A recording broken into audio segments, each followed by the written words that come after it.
khát khao chỉ đi biết cao mấy quê khăn này khó nè căn lên căn lệ của em không quay khó nè chưa rằng mấy rơi ba thì khó nè chỉ đi biết tay ca ta hậu mấy quay rơi thâu rắm tháng rơi na còn mấy buổi sau mấy ca quay rơi na thân lâm có nè hay thì hậu gái mấy cần thì khó hậu dân na kia hậu gái mấy rơi sự sang mấy giao cùng cùng mấy quê nâng ta hậu bu khâu đừng ninh su giang về à riu hậu dân ba kê nâng cô mấy khăn đi cả quân na cho ta lịch sử đi à riu rong ba kê nâng cô mấy bắn thì khâu nhìn trên mấy luân phong mấy bụi lim lim mấy lần rồi ba tiếng mấy bụi nắng tao lòng mấy cả tuổi na rồi trên nên là xa buồn như thế trên em mấy chân thấy mấy bụi gì sa rin tông nghe nắng rắm gai hay bạn say lâu mình ta thì này là lâu về sao khi ta khăng mắc kê nắng nứt nắng xa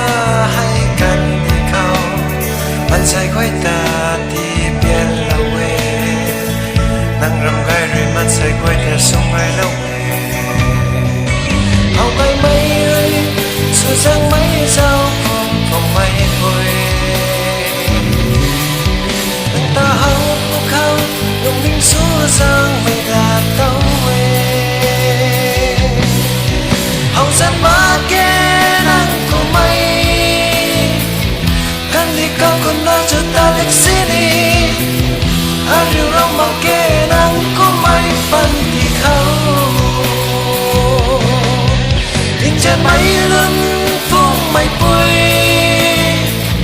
nơi đêm đêm mây đơn rồi ba tiếng mây bụi nắng ta hao lòng mấy cả thôi na rồi thế nên là xa buồn đi đây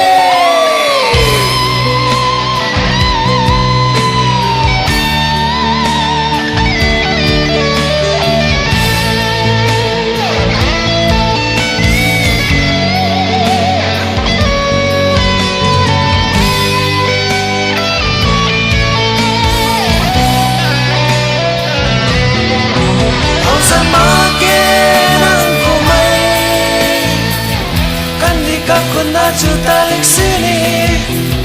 ai riu rong ba kê nắng của mấy phân thì khâu